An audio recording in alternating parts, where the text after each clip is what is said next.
जो चीज़ बचा हुआ था उसके बारे में पढ़ने के लिए यहाँ पे आया है। तो अभी तक हम लोग वेक्टर का 2 क्लास कर चुके हैं। ये वेक्टर का क्लास 3 है। क्लास 3 पहले 2 क्लास में हम लोग पढ़ चुके थे कि वेक्टर को किस प्रकार से रिप्रेजेंट करते हैं, वेक्टर का टाइप क्या होता है, और साथ ही साथ हमारा जो वेक्टर है उसके बीच में एंगल हम लोग किस प्रकार से निकालते हैं। ठीक है, तो आज हम लोग पढ़ेंगे कि 2 वेक्टर्स को हम लोग किस प्रकार से ऐड कर सकते हैं। एडिशन ऑफ 2 वेक्टर, 2 वेक्टर का एडिशन।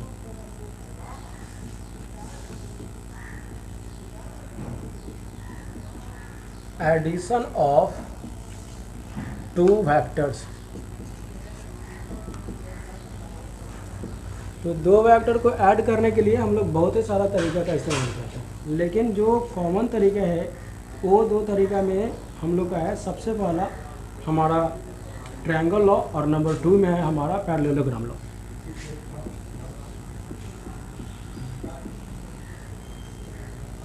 ट्रायंगल लॉ और नंबर 2 में है हमारा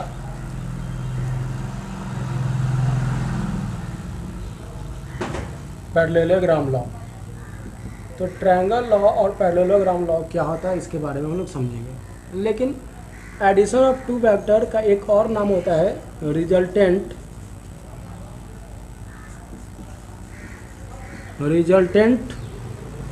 ऑफ 2 वेक्टर, या तो रिजल्टेंट वेक्टर।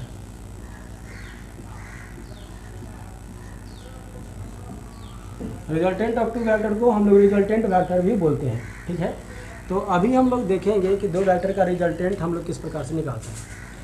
2 वेक्टर का रिजल्टेंट निकालने के लिए ट्रायंगल लॉ क्या होता है, पैरेललोग्राम लॉ क्या होता है, इन दोनों के बारे में हम लोग समझते हैं।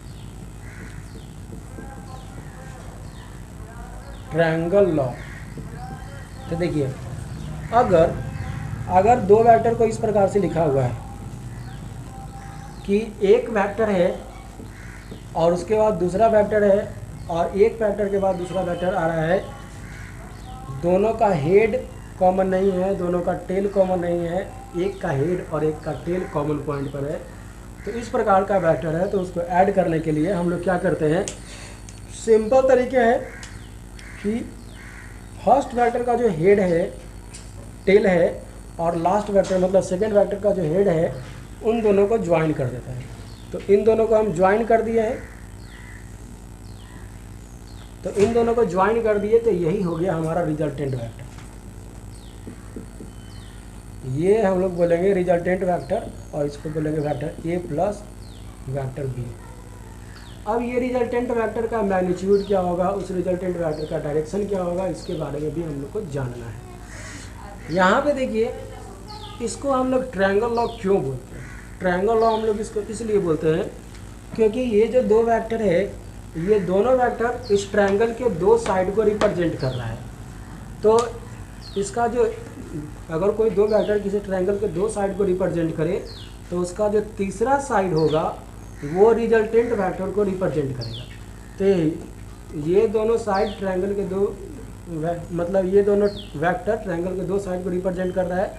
तो इस ट्रायंगल का जो तीसरा साइड है, उस ट्रायंगल का तीसरा साइड इन दोनों वेक्टर के सम को रिप्रेजेंट करेगा। ठीक है, तो इसीलिए हम लोग इसको ट्रायंगल लॉ बोलते हैं। उसके बाद पैरेललोग्राम लॉ क्या होता है।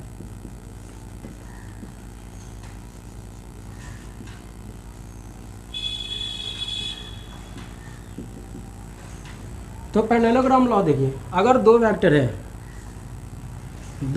है जो पैरेललोग्राम के 2 साइड को रिप्रेजेंट करता है, मतलब ये 2 वेक्टर दिख रहा है। अब ये 2 वेक्टर का दोनों का कॉमन टेल है। ठीक है, कॉमन टेल है, और ये दोनों वेक्टर अगर किसी पैरेललोग्राम के 2 साइड को रिप्रेजेंट कर रहा है, तब मतलब अगर कॉमन टेल है तो पैरेललोग्राम का 2 साइड को रिप्रेजेंट करेगा ही, 2 एडजेसेंट साइड को।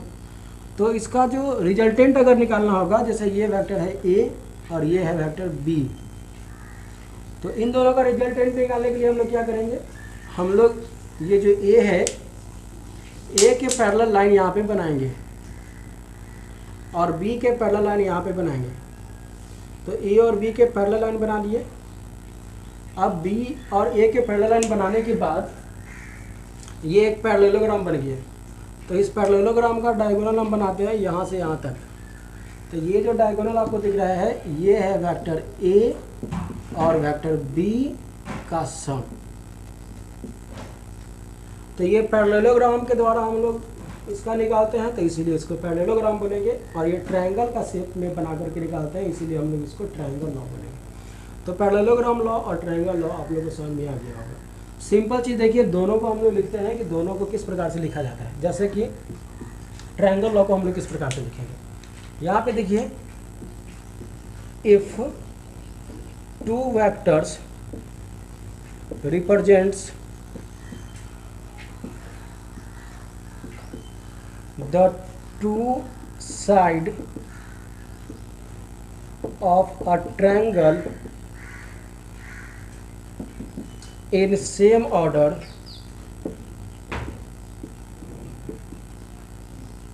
then their resultant is represented by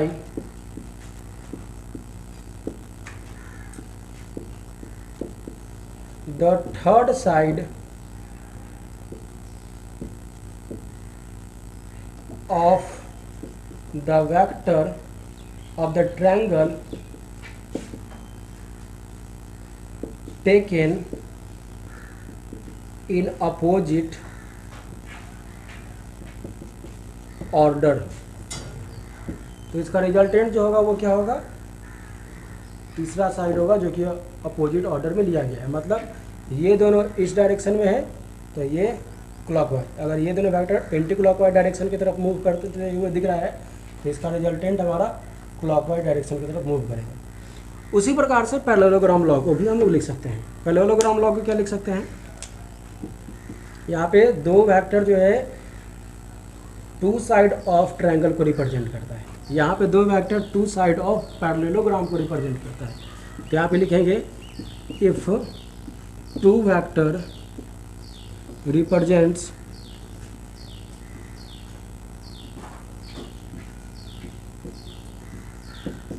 the two adjacent side of a parallelogram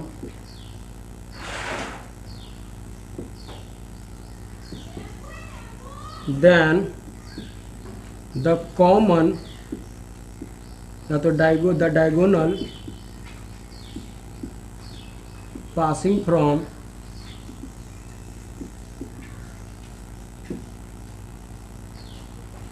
common point of two vector is represented by, या तो इज रिप्रेजेंट्स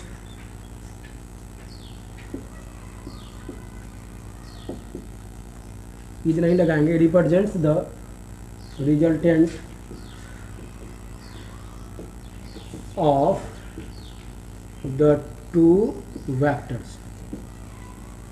मतलब कि अगर दो वेक्टर है और ये दोनों वेक्टर अगर ट्रायंगल पैरेललोग्राम का दो साइड के द्वारा रिप्रेजेंट हो रहा है तो ये जो रिजल्टेंट होगा ये कॉमन पॉइंट से होकर के जाएगा। एक डायगोनल इधर भी उससे भी होकर के जा सकता है, लेकिन इधर वाला डायगोनल नहीं लेंगे हम लोग, केवल इधर वाला डायगोनल ही लेंगे, ठीक है। क्योंकि इधर वाला डायगोनल हम लोग लेंगे तो ये डायगोनल इस पॉइंट के कॉमन जाता है, तो जो कॉमन डायगोनल होगा वही हम लोग लेंगे। तो अभी हम लोग जानते हैं कि वेक्टर, दो वेक्टर को अगर जोड़ेंगे तो वेक्टर के पास दो चीज़ होता है, पहला मैग्नीट्यूड और दूसरा direction. Sum of two vector is also a vector. दो वेक्टर को अगर सम लेंगे तो वो भी एक वेक्टर ही होगा। तो वेक्टर होगा तो उसका डायरेक्शन भी होना चाहिए, उसका मैग्नीट्यूड भी होना चाहिए। तो उसका डायरेक्शन और मैग्नीट्यूड कैसे निकालेंगे?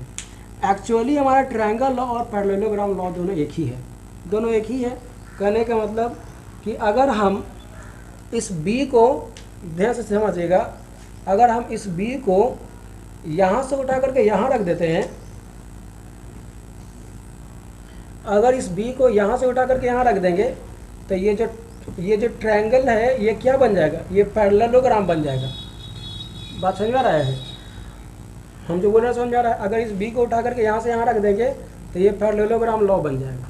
लेकिन अगर यहाँ वाला बी को यहाँ से उठा करके यहाँ रख देंगे, ये वाला बी को यहाँ से उठा करके यहाँ रख देंगे, तो ऊपर वाला नहीं, केवल नीचे के द्वारा ही हम लोग बना सकते हैं। ये ट्रायंगल लॉ बन गया। तो ट्रायंगल और पैरेललोग्राम लॉ दोनों एक दूसरे के इक्विवेलेंट है। तो यहाँ पे हम लोग समझेंगे कि अगर ट्रायंगल और पैरेललोग्राम इक्विवेलेंट है तो हम लोग एक ही लॉ से, एक ही फार्मूला से, या तो ट्रायंगल लॉ से निकाला जा रहा है या तो पैरेललोग्राम से लॉ से निकाला जा रहा है, हम लोग इसको कैलकुलेट कर सकते हैं, उसका मैग्नीट्यूड और डायरेक्शन दोनों। तो कैसे कैलकुलेट करेंगे उसका मैग्नीट्यूड और डायरेक्शन, इसके बारे में हम लोग बात करते हैं। इसको आप लोग लिख लीजिए जल्द से जल्द।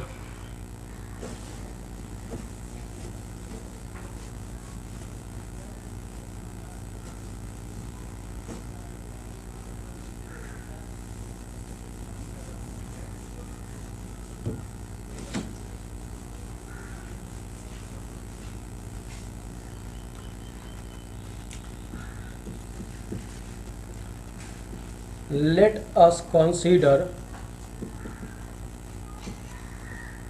there are two vectors, vector A and vector B, ठीक है, and the angle between them is theta, और इन दोनों के बीच का एंगल कितना है, theta. Now if the resultant is R, then R vector is equal to A vector plus B vector. अगर रिजल्टेंट आर है तो हम लोग लिख सकते हैं R vector A vector plus B vector होगा। तो हम लोग निकालेंगे, क्या निकालेंगे कि आर का मैग्नीट्यूड कितना होगा, आर का डायरेक्शन कितना होगा। तो उसके लिए हम लोग मान लेते हैं ट्रायंगल लॉ में, ठीक है। इन ट्रायंगल लॉ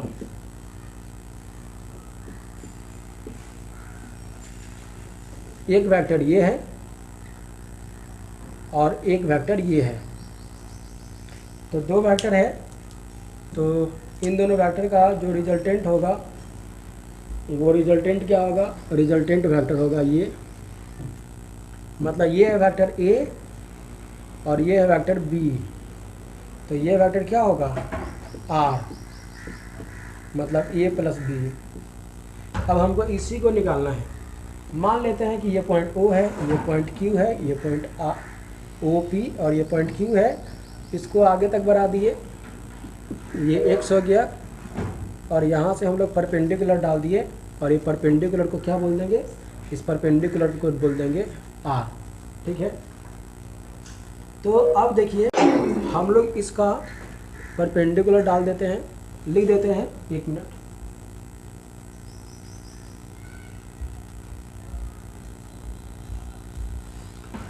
देखिए यहाँ पे तो आर बराबर हम लोग को निकालना है, मतलब ये आर बराबर निकालना है। ये आर एक्चुअली ये छोटा छोटा पी लिखते हैं, छोटा पी छोटा क्यू छोटा आर। तो ध्यान से समझिए, ये वेक्टर है ए और बी, और इन दोनों के बीच में एंगल कितना है, थीटा। तो थीटा एंगल तो यहाँ पे होगा, ये हम लोग पिछले क्लास में डिस्कशन कर चुके थे। ए और बी के बीच का एंगल थीटा यहाँ पे होगा, तो ए और बी के बीच का एंगल थीटा यहाँ पे लिख दिए।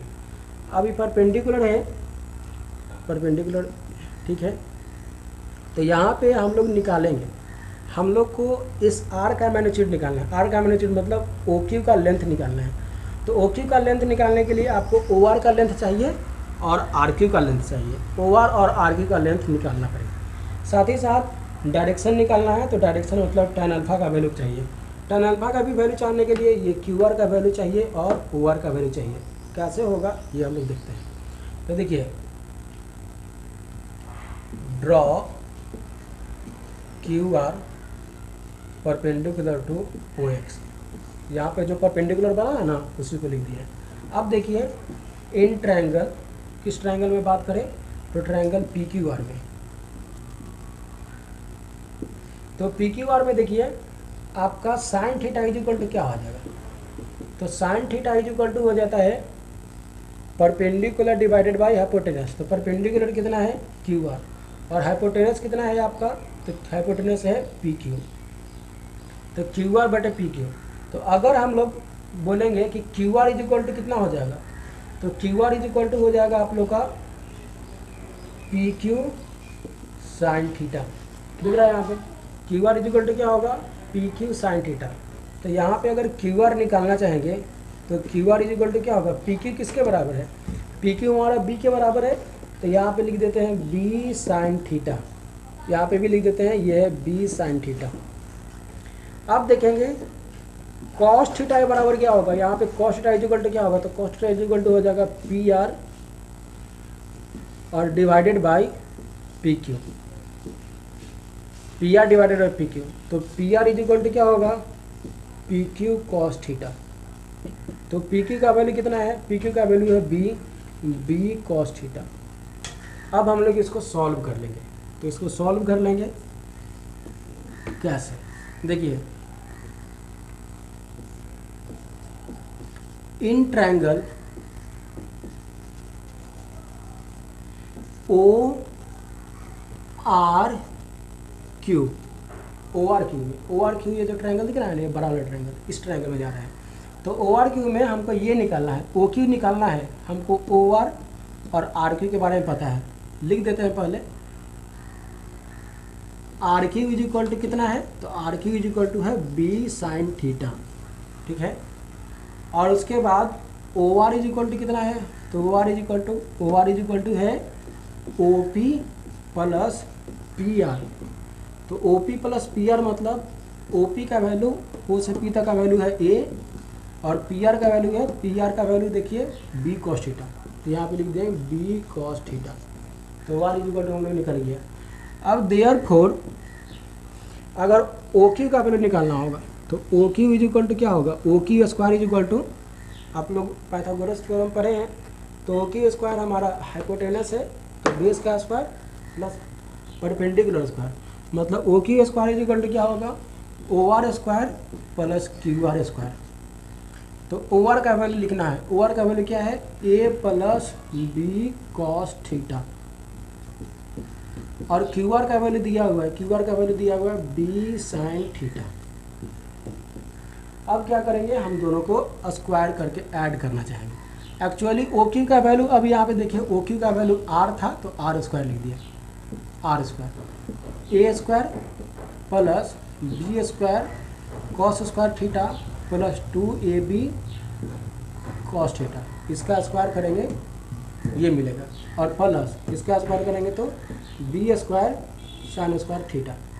अब अगर हम इन दोनों को ऐड करें तो ऐड करेंगे तो इस प्रकार से लिख सकते हैं a square plus B square cos square theta plus sine square theta. ये जो है ना ये टर्म और ये टर्म, इन दोनों से बी स्क्वायर कॉमन ले लेंगे तो cos square theta plus sine square theta bracket में आ जाएगा और प्लस 2ab कॉस थीटा। तो हम लोग इसको लिख सकते हैं a square plus cos square theta plus sine square theta का वैल्यू कितना होता है, तो cos square theta plus sine square theta का वैल्यू होता है 1। तो हम लोग लिख देंगे बी स्क्वायर इंटू 1 मतलब b square plus 2ab cos theta. ये R square is equal to आ गया। तो बस हम लोग को यही निकालना था। अगर आर का वैल्यू निकालना होगा, आर का वैल्यू क्या होगा, a square plus B square plus 2ab cos theta और इसका क्या, इसका रूट। तो रिजल्टेंट का मैग्नीट्यूड हम लोग निकाल लिए। रिजल्टेंट का मैग्नीट्यूड हमारा ये है।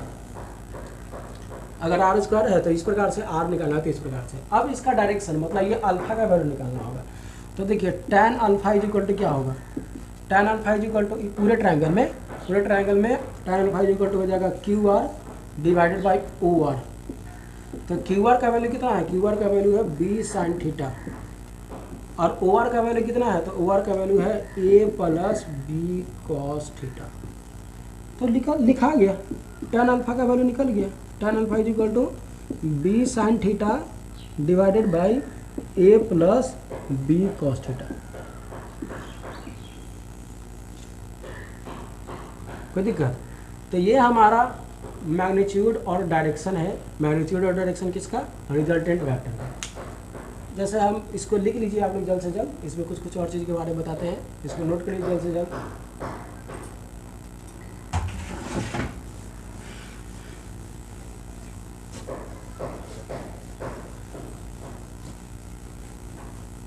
कहने का मतलब अगर vector r is equal to vector a plus vector b है तो वेक्टर r का जो मैग्नीट्यूड निकलेगा वो होगा a square plus b square plus 2ab cos theta और उसका root over.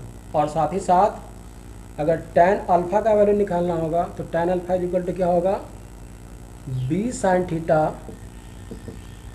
Divided by a plus b cos theta, where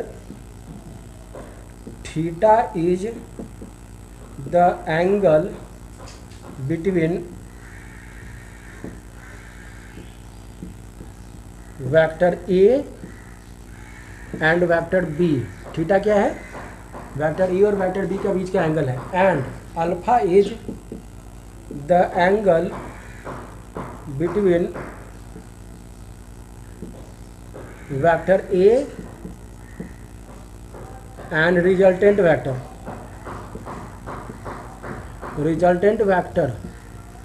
are. मतलब थीटा हमारे किसके किसके बीच का एंगल होगा, तो थीटा हमारा ए और बी के बीच का एंगल होगा, और ये अल्फा किसके किसके बीच का एंगल है, तो अल्फा हमारा ए और आर के बीच का एंगल होगा। ठीक है, अभी हम लोग इसमें कुछ कुछ चीज़ के बारे में और डिस्कशन करते हैं।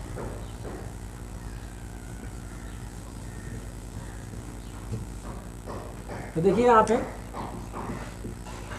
अगर if theta is equal to 0 degree ले लेते हैं, केस 1 में थीटा इज इक्वल टू लेते हैं 0 डिग्री, तो थीटा का वैल्यू 0 डिग्री ले लेंगे तो r इज इक्वल टू क्या हो जाएगा, r is equal to a square plus b square plus 2ab cos 0 degree.